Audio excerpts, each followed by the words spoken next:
बिल्कुल, जिस तरह हुकूमत ने IMF से मुआहदा किया है, जो पार्लियामेंटेरियन हैं और ब्यूरोक्रेट्स हैं, उनके असासे अवाम के असेस में होने चाहिए, ओपनली होने चाहिए। दूसरा, IMF ने एक शर्त लगाई है, अगर जो भी एमनेस्टी आनी है वो असम्बली से पास होनी चाहिए, पार्लियामेंट से पास होनी चाहिए, उसके बाद एमनेस्टी ला सकती है हुकूमत। इस पर गुफ्तगू करने के लिए मेरे साथ मौजूद हैं पाकिस्तान टैक्स एडवाइज़र एसोसिएशन के जनरल सेक्रेटरी ख्वाजा रियाज हुसैन साहब। आप टैक्स एक्सपर्ट हैं, टैक्स माहिरीन हैं, बहुत ग्रिप है टैक्स पे, उनसे बात करते हैं, वही सवाल क्या कहते हैं। ख्वाजा साहब, हुकूमत ने जो IMF से मुआहदा किया, पार्लियामेंटेरियन के और जो ब्यूरोक्रेट्स हैं उनके सासे ओपन होने चाहिए, अवाम के असेस में होने चाहिए, सब जान सकें इनके क्या सासे हैं। आप इस पे क्या कहते हैं, ये मुस्बत नताइज बरामद होंगे या इसके नेगेटिव नताइज होंगे? बड़े जज्बाती हुए हैं, अग्रेसिव हो गए हैं आप। पहली बात तो ये कि देखें, पाकिस्तान में कैपिटल फॉर्मेशन जो है वो एक बहुत बड़ा मसला है और उसमें टैक्स के कवानीन जो हैं वो रुकावट है। पहले हम बात करते हैं कि जो पार्लियामेंटेरियंस और ब्यूरोक्रेट्स के असासाजात हैं। देखिए, इस मुल्क में अकाउंटिंग रिकॉर्ड रखना और अपनी इनकम जो है वो डिक्लेयर करना और अपने जो एसेट्स हैं वो इनकम के मुताबिक क्रिएट करना, ये तो एक रिकन्सिलिएशन का इशू है जो कि तमाम लोगों को एहतियात करनी चाहिए ताकि मुआशरा जो है वो अकाउंटेबिलिटी के हवाले से तरक्की पजीर हो। अब यहाँ पे पाकिस्तान में हम देखते हैं कि एसेट्स क्रिएट हो रहे हैं लेकिन उनकी इनकम जो है वो उसके मुताबिक नहीं है।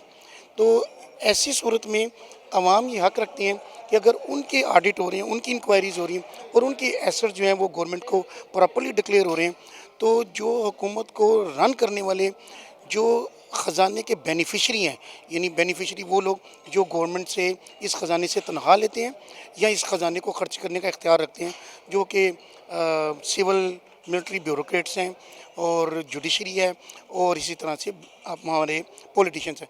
तो जो इस ख़जाने को ख़र्च करने का इख्तियार रखते हैं, उनके लिए फिर बड़ा ज़रूरी है कि वो ज़्यादा ट्रांसपेरेंट हों, उनके ऊपर ज़्यादा ज़िम्मेदारी आती है।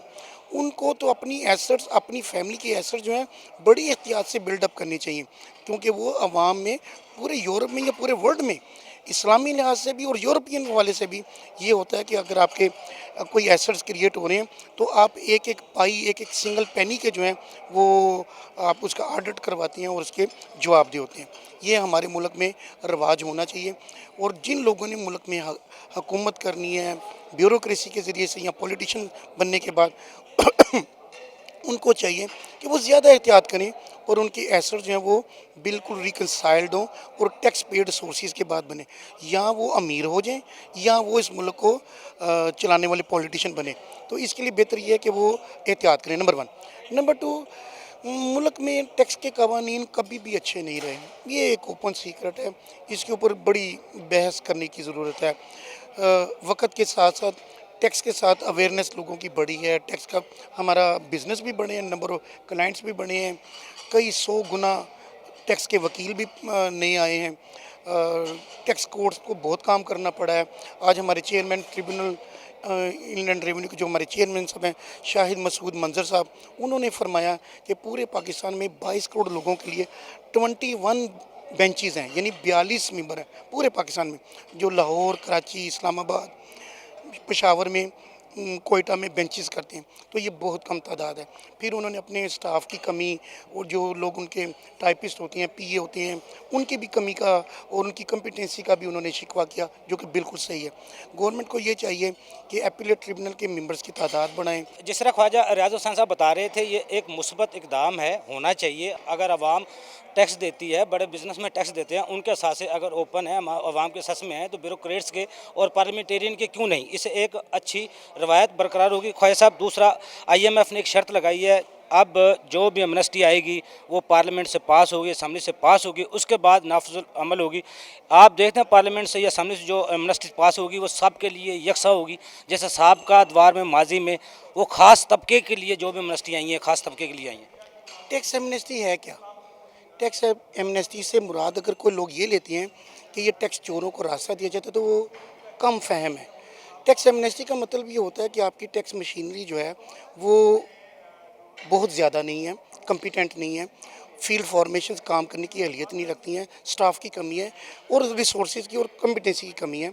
इसी तरह से टैक्स के कवानीन जो हैं वो बड़े कुम्बरसम हैं, जिनके ऊपर अमल नहीं हुआ। تو اس سیکنڈ یہ کہ بزنس مین جو ہیں وہ اگر اپنی انکم جو ہے وہ ضروری نہیں کہ انہوں نے ٹیکس چوری کیا ہو، بہت سارے ٹرانزیکشنز ایسے ہیں جو کہ ٹرانزیکشنز ٹیکسیشن میں رپورٹ نہیں ہو سکتے یا ہوتے نہیں ہیں، جیسے انہیریٹنس کا ثبوت نہیں ہے، جیسے کوئی پراپرٹی بکی ہے تو اس کے ثبوت نہیں ہے. تو ان تمام چیزوں کو کور کرنے کے لیے ایک قانون ہوتا ہے جس کے اندر ون ون سچویشن سب کے لیے ہوتی ہے. ون ون سچویشن سے مراد یہ ہے کہ ٹیکس ایمنیسٹی مفت نہیں ہوتی. ٹیکس ایمنیسٹی کا مطلب ہوتا ہے کہ میں ایک ٹیکس کلیکٹر ہوں اور ہماری مشینری یا ہماری کمپیٹنسی اتنی نہیں ہے کہ ہم آپ سے پراپر ٹیکس لے سکیں، تو آپ ہمیں ایسا کیجئے 30% کی بجائے 10% ٹیکس دے دیجئے، جس میں آپ کو بھی سہولت ہوگی کہ آپ 30% کی بجائے 10% دیں گے اور آسانی سے دیں گے. ہمیں بھی یہ پتہ ہے کہ ہم 30% لے ہی نہیں سکتے، ہم یہ کریں گے ہی نہیں، ہم سے لیا ہی نہیں جا سکتا، تو ہمیں بیٹھے بٹھائے ایمنیسٹی کے ذریعے سے 10% ٹیکس وصول ہو رہا ہے. تو ون ون سچویشن تمام لوگوں سے یہ ہوتا ہے کہ ٹیکس پیئر بھی، ٹیکس کلیکٹر بھی اور ٹیکس پریکٹیشنر، وہ تو بہرحال بینیفیشری ہوتا ہی ہوتا ہے. تو پاکستان میں جتنی بھی لیٹیگیشن ہوتی ہے اس کا بینیفیشری وکیل ہی ہوتا ہے. تو ایمنیسٹی میں وہ بینیفیشری نہیں ہوتا. ایمنیسٹی میں سب سے بڑا بینیفیشری خزانہ ہوتا ہے، عوام ہوتے ہیں، جو ٹیکس کبھی مل ہی نہیں سکتا، جو ٹائم بارڈ ہو سکتا ہے اور ہر 5-6 سال کے بعد بلینز روپیز نہیں، بلینز روپیز کی بجائے بلینز ڈالر جو ہیں وہ ٹائم بارڈ ہو جاتے ہیں، لمیٹیشن کی حد میں آ جاتے ہیں، تو وہاں پہ آپ کو ٹیکس مل رہا ہے. تو ایمنیسٹی مفت بری نہیں ہوتی، ایمنیسٹی ریڈیوس ریٹ ہوتا ہے. تو ریڈیوس ریٹ دے کے فائدہ یہ ہوتا ہے کہ کیپٹل فارمیشن ہوتی ہے.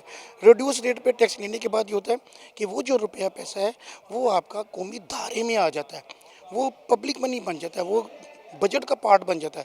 تو یہ ہمیشہ ملک کے لیے بینیفیشری رہتا ہے. آپ کو بہت سارے جو بڑے بڑے ملک ہیں، ترقی یافتہ ملک ہیں، وہ ایمنیسٹیاں دیتے ہیں اور فائدہ اٹھاتے ہیں. آپ کیوں نہیں؟ بالکل کیجئے، میں اس کے بالکل حق میں ہوں اور ایمنیسٹی لینی چاہیے. ہاں یہ ضروری ہے کہ اس کی لیگل بیس ہو. لیگل بیس قومی اسمبلی ہے، قومی اسمبلی میں ڈرافٹ پیش کیجئے. اور ایمنیسٹی اس وقت کی ضرورت ہے.